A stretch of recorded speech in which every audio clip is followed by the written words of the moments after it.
Allah sangat ridho ketika seorang hamba itu makan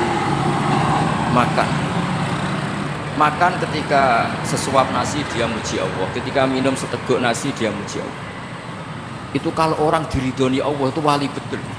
Itu untuk jadi wali itu gampang, kamu makan ridho, kamu ninjak buminya Allah ridho seneng, kamu hidup keseharian aman seneng.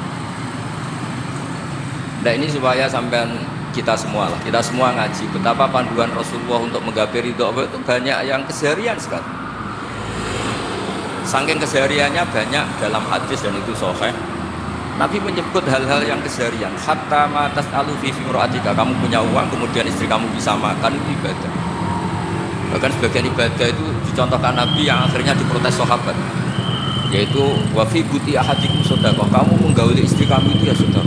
Sampai sahabat bilang, yang benar ya Rasulullah, ayati ahaduna syahwatahu wa huwa lahu ajrun, masa urusan biologis urusan syahwat kemudian dia dapat pahala. Nabi menjawab, alaih salawatu ahafi haramin akana alaihi wisrun. Bagaimana kalau dia meletakkan ke yang tidak benar, itu kan dosa. Nah, hal-hal seperti ini yang saya ingin teman-teman semua, saya juga agak ingin ngaji demi Anda, juga agak ingin. Itu dosa sekali ngaji pesanan kelompok tertentu itu nggak boleh. Islam itu untuk semua. Jadi ya cuma karena di depan saya jenengan ya seakan-akan jenengan korbannya. Itu ada ilmunya dalam usul fikih. Jadi orang itu harus ngaji usul fikih. Nama yang disebut, mungkin masukan masih ingat teman ngaji usul fikih. Nama yang disebut itu tidak jaminan sebagai prioritas perintah. Jadi misalnya gini, kebetulan yang di depan Nabi itu Abu Dzar. Nabi ya bilang, ya Abu Dzarin ini uhibbuka misalnya, atau ya Mu'ad ini uhibbuka, atau ya Abu Hurairah ini uhibbuka. Banyaklah riwayat yang Nabi nyebut ya Abu Dzarin, ya Mu'ad, ya Abu Hurairah.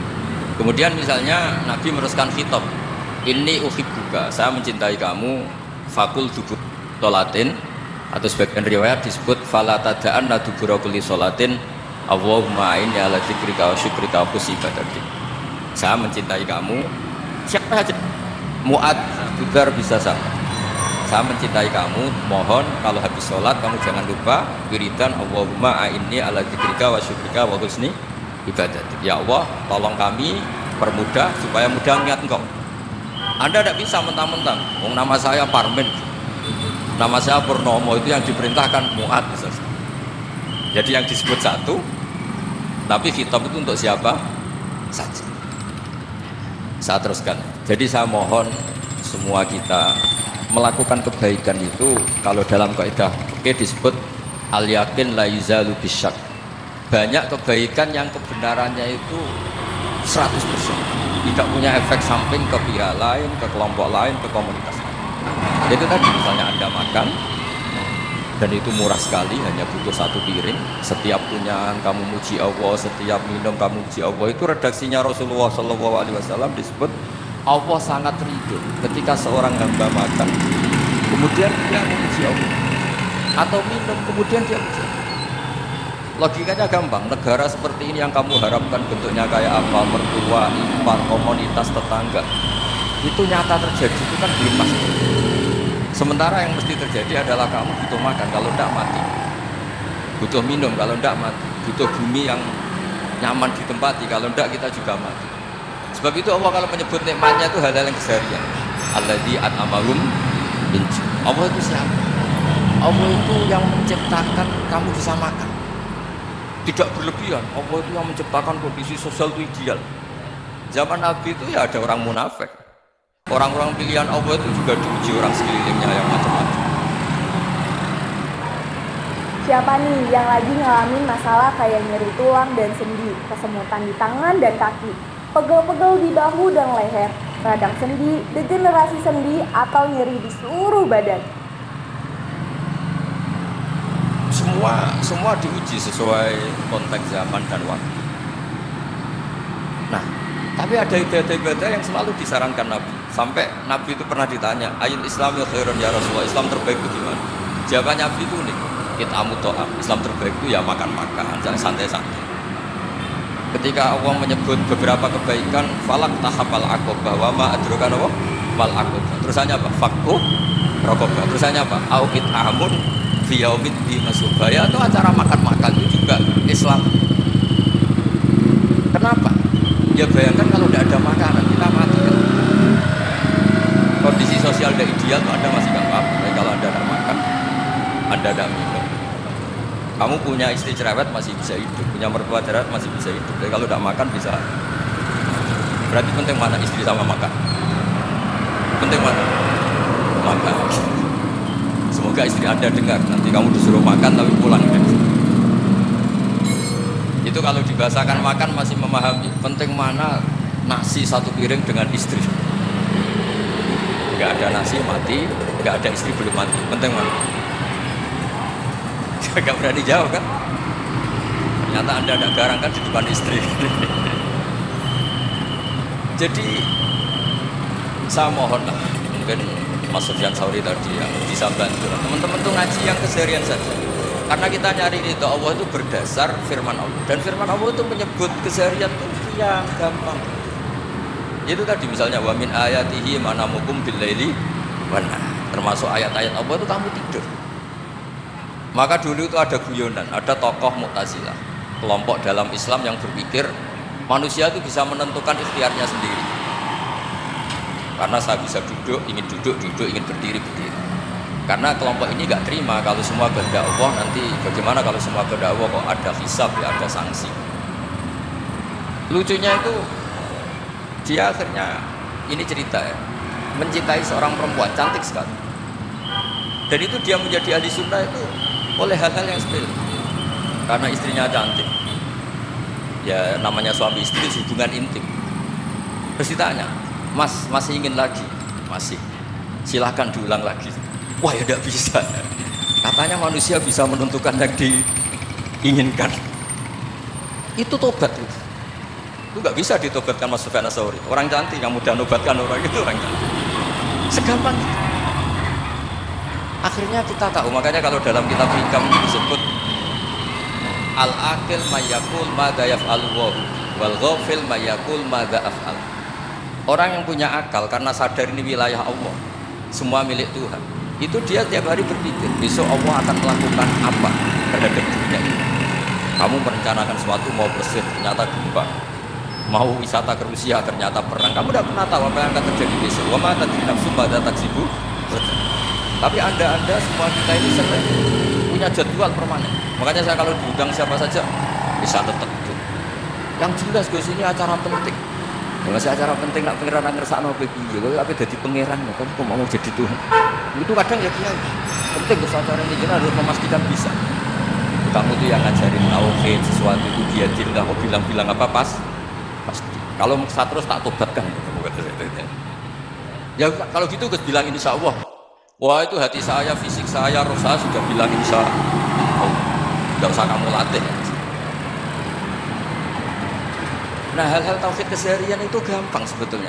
Wal ghafil yaqulu madza af'al. Tapi orang yang lupa Allah dia setiap hari bilang besok apa? Kita bisa melakukan apa? Seakan-akan dia itu aktor, dia penting, dia subjek permanen dia. Padahal kita ini hanya objek kehendak Allah Subhanahu wa taala. Karena kita yakin sesuatu yang terjadi di alam raya ini kita tidak bisa paham. Makanya saya sering ngaji, sering bilang ketika anda mensifati Allah dia yang menghidupkan, sudah itu tanamkan sehingga ketika kita mati santai saja. Kenapa santai? Allah punya cara menghidupkan kita. Zaman kita hidup juga gak tahu caranya ngelola jantung, ngelola paru-paru. Kamu juga gak tahu ngelola oksigen yang tidak beracun, tidak mengandung polusi. Tahu-tahu hidup. Kayak ingin tua ya tahu-tahu tua, kayak ingin mati tahu-tahu mati. Selama ini kita hidup juga agak tahu apa. Hanya gaya tok, punya jadwal, punya planning. Kalau kamu bisa menentukan pilihan anda, pasti anda istrinya cantik, 4 menerima semua, kona semua. Nyatanya enggak kan? Ada 1 jelek, cerewet. Wah itu, nyatanya anda bisa apa-apa kan? Dan kamu bawa mati lagi. Itu kan? Istri anda juga gitu, punya keinginan punya suami yang ganteng, yang jabat, yang beriman, yang gak poligami. Ya tidak kesampaian juga. Kalau kita ngitung tingkat kegagalan kita itu gagal terus. Ya kan? Nah, terus ingat Allah. Maka yang Allah, orang yang punya akal selalu berpikir Allah itu mengendaki apa terhadap saya. Belum sama-sama orang. Lihat orang yang serius, itu kata Anda itu pemikir berat, serius, senang punya tokoh yang merengut karena kamu anggap serius. Tapi sebagian orang anggap orangnya serius itu wong merengut, wong masam, wong muka kok ditekuk. Jadi sama itu hati ya muqallibal qulub tsabbit qalbi ala dini, karena kita enggak tahu cara berpikir kita tentang orang lain, tentang sekeliling kita. Misalnya kita orang baik yang jenis rumah fakir miskin, ada orang bangun masjid mewah itu janggal. Apa artinya masjid mewah kalau banyak orang kelaparan? Tapi kalau yang jenis pendidikan, apa artinya masjid mewah kalau tidak bisa ngaji? Nanti yang jenis infrastruktur, apa artinya ini kalau semuanya punya sudut pandang yang berbeda. Dan Islam mengapresiasi semua kebaikan. Tapi katakan semua kebaikan itu adalah kehendak Allah Subhanahu wa taala. Karena apapun baik Anda itu pakai fasilitas yang diberikan oleh Allah Subhanahu wa taala. Sehingga ini yang disebut kulillah subhadarum fil khawdihim dalam. Ya kembali tadi ke tema-tema bahwa keseharian Anda ini sudah Islam. Saat Anda tidak bisa melakukan apa saja. Saya sering ada jenazah, biasanya kalau tetangga meninggal saya sering disuruh lepas. Saya bilang orang ini baik karena sering ngelamun di rumah, sering nganggur di rumah. Ditanya sama anaknya, kenapa Gus nganggur baik? Ya kalau dia nganggur artinya juga agak berbuat sesuatu yang maksiat kan? Ya kan, orang nganggur di rumahnya ya tidak bunuh orang, tidak maling, tidak korupsi, ya namanya nganggur di rumah. Lah cuma istri cara pandang nganggur gak menghasilkan uang, gitu. Tapi juga gak menghasilkan kriminal kan. Jadi sebenarnya Islam itu, makanya kalau sampai ngaji usul fikih itu ada kitab usul fikih namanya usul, itu terkenal sekali di pesantren. Itu kalau ngapresiasi keseharian itu luar biasa. Ithma min mubahin illa wa yatahaqququ bihi tarku haramimma. Karena keseharian yang mubah saat Anda lakukan itu ada kehebatan yang luar biasa, yaitu meninggalkan haram. Makanya dulu banyak orang-orang alim ketemu temannya itu guyon sampai semalaman. Itu dia yang semangat Islam, itu dia kok tidak tahajud, dia kok tidak witir. Orang yang sedang mapan uangnya banyak, malam itu tidak kelayaban sudah luar biasa. Melawan nafsu supaya tidak maksiat itu sudah luar biasa. Supaya lupa tujuan sama temannya semalaman sampai subuh, gejolak-gejolokan mengenang zaman miskin, zaman kuliah gak jelas, zaman apa. Melihatnya jangan tarkut tahajud seperti ini, meninggalkan tahajud, tapi meninggalkannya ini talqul muharram. Jadi kayak apa hebatnya? Sehingga Imam Ghazali punya riwayat yang agak unik. Hatta takuna ibadatu akhiri hadil ummah iku an-naum. Sehingga suatu saat ibadah terbaik umat ini itu tidur. Itu kan riwayat kontroversi ketika Imam Ghazali saja. Kenapa ya? Kenapa kamu mulai keluar dari rumah itu sudah banyak maksiat, melihat perempuan yang enggak mahram, melihat fenomena. Tapi kalau kamu tidur juga melihat apa? Tapi juga kamu jangan nganggap tidur itu ibadah betul. Saatnya melakukan berdoain malah masih tidur. Tapi itu sudut pandang menjadikan kita Islam itu gampang. Jadi saat Anda tidak bisa aktivitas apa, misalnya ada beberapa orang yang lumpuh. Lumpuh itu memang nggak bisa Jumatan, nggak bisa ibadah, tapi dia juga nggak bisa maksiat. Tidur itu memang Anda saat itu nggak bisa tahajud, nggak bisa witir, tapi saat itu ada zina, ada maling, nggak gosipkan orang, nggak bunuh orang, nggak menanamkan kebencian, nggak hasud. Sehingga tidur menurut Allah Taala wa min ayatihi manamukum billaili apa? Karena di tidur itu selain ada unsur istirahat, jaga stamina, juga ada unsur meninggalkan beberapa kebutuhan. Nah saya mohon ibadah yang keseharian ini kita jaga supaya kita semua baca ayat itu fase itu tertanam di hati. Allah itu siapa? Alladzi at'amahum min ju'in wa amanahum min khauf. Dan Allah kalau cerita di Quran, anna subbabnal ma'a subba thumma syaqaqnal ardha wa syaqqa fa'ambatna fiha habba wa inaba wa qadba wa zaituna wa nakhla wa hada'iqa ghulba. Kamu tahu saya ini siapa, kata Allah? Saya ini adalah Tuhan yang menurunkan air, kemudian ada tanaman banyak, habba wa inaba wa qadba, ada zaitun, ada tin, kalau orang Jawa mungkin ada tela, ada padi, ada mangga, ada pisang. Sudah. Wa inaba wa zaituna wa nakhla wa hada'iqa ghulba, ada perkebunan yang lebat. Tujuannya apa? Mata Allah, silahkan kamu pakai, kamu nikmati. Tapi karena kadang kita ini punya ide-ide besar. Tadi untuk syukur saja nunggu punya istri beriman, rumah baik, tetangga baik, komunitas baik, semuanya baik baru syukur. Lama-lama nanti ada di surga, syukurnya nunggu surga paling kelas A. Itu sudah ada yang menghuni Rasulullah, kamu gak boleh di situ. Masa untuk syukur saja repotnya masya Allah. Jadi mohon Quran yang